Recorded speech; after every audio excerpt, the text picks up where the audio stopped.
Denim is blue. This is something that you probably already know, unless you're colorblind, in which case you may be thinking, oh, I thought it was gray. Nope, it's blue. Look differently. The question today is, well, it's still blue. Why is that? So let's get right into it.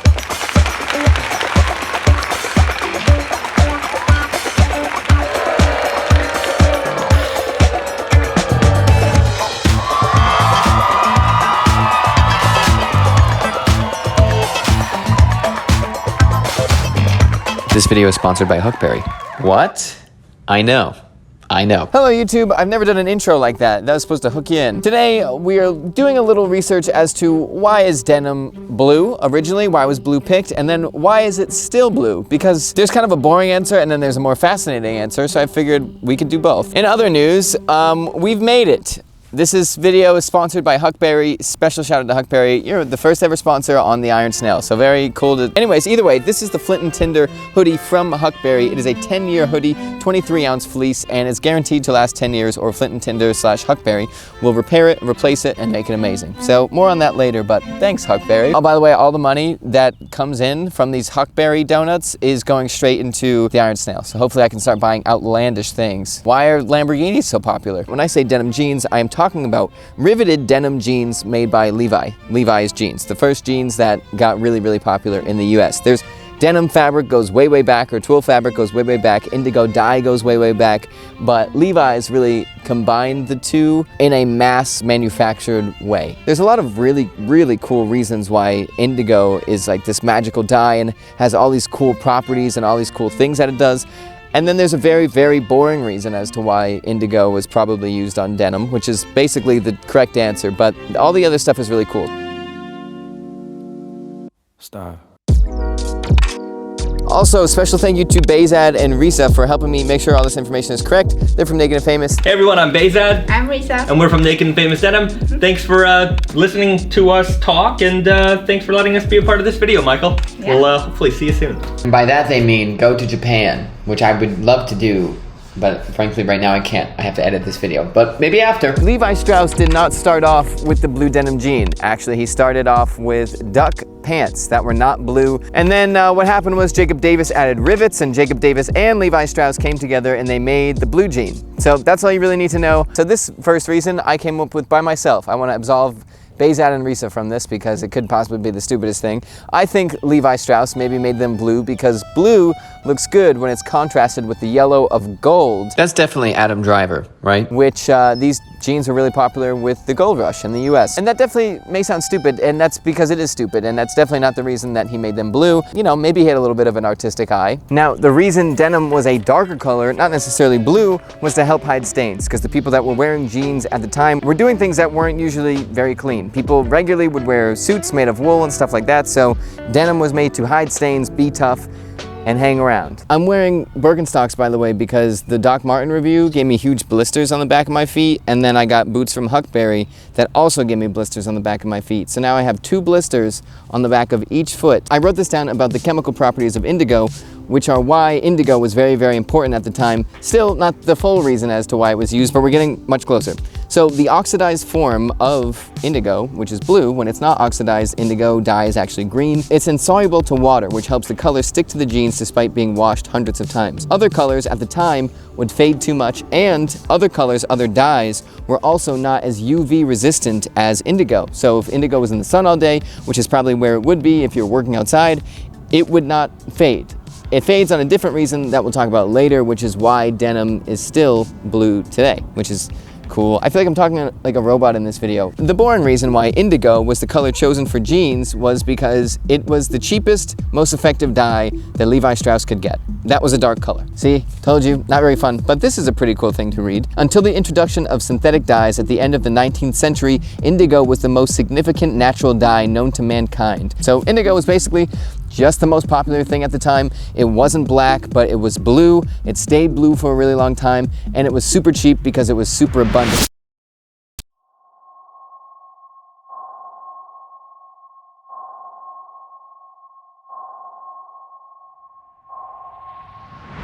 Okay, anyways, like I said, this video is sponsored by Hookberry. So I tried to pick a nice neutral location just in case people hate ads. This is the Flint & Tinder 10-year hoodie, and that means it is guaranteed to last you for 10 years. Typically, a heavyweight fleece sweatshirt is 12 ounces. This is 23 ounces, so it's very, very heavy. It's a 70% cotton, 30% polyester blend. Polyester is there to add extra strength and keep its shape. And this version is waffle lined, so it's extra warm. It's basically a very, very soft jacket, so if you live anywhere that's like above 60s on most of the time, I don't recommend you get the waffle lining, but the waffle lining is great. It feels like a glowy that I had when I was a kid. Also, like I said, polyester is meant to add strength. The seam tape on the sides near the zippers is also meant to add strength. And on top of all that, the cotton is from the Mississippi Delta. The fabric is made in North Carolina, and it's cut and sewn in LA. So it's all USA based, which is pretty cool. Also, I'm 140 pounds, 5'8". I don't know why I said that. I'm actually 5'9". I got a size small. I really like the fit of it. I feel like it's not too bulky, but also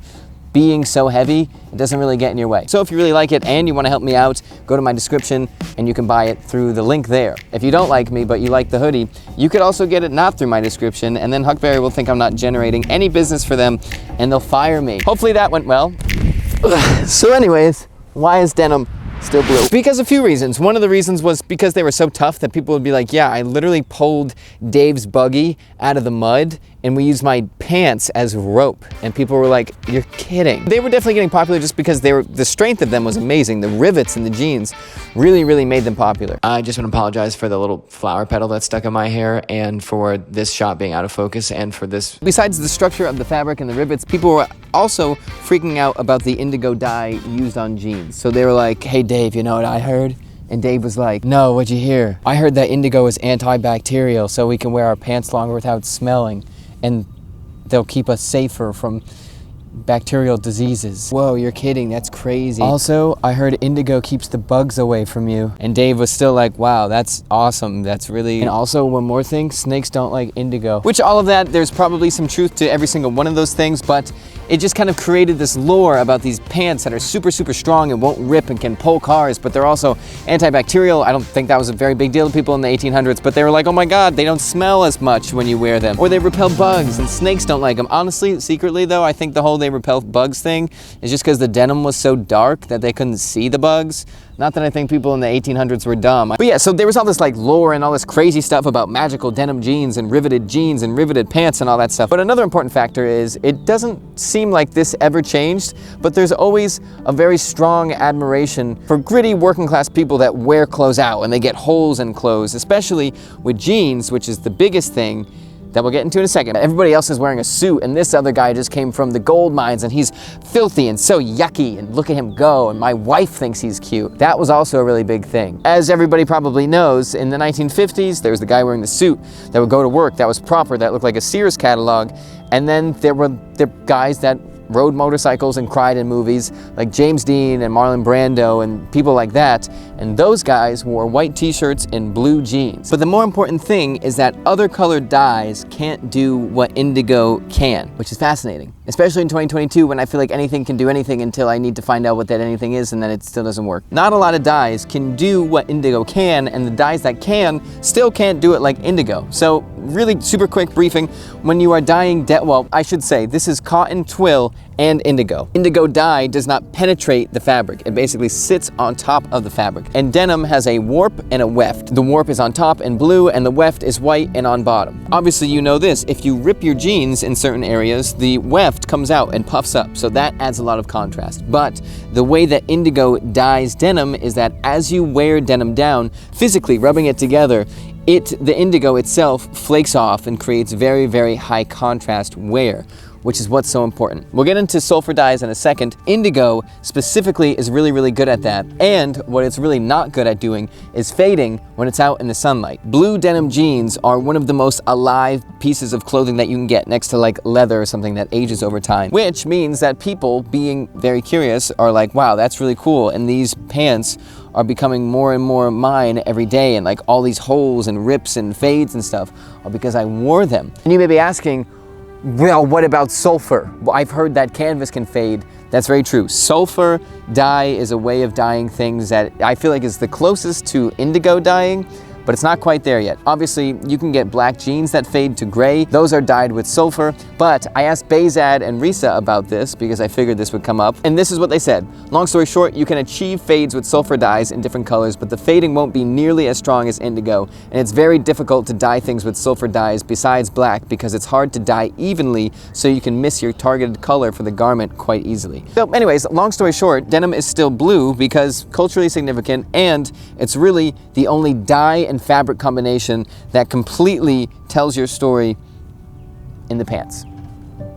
I would love to tell you my story in the pants next week. Sorry, real quick. The last thing is Behzad and Risa were telling me that they're just people in the industry that have loved denim and indigo for a very long time and worked very hard to keep that alive in the larger mainstream industry as well. So that's another reason. Anyways, see you next week. Thanks for watching.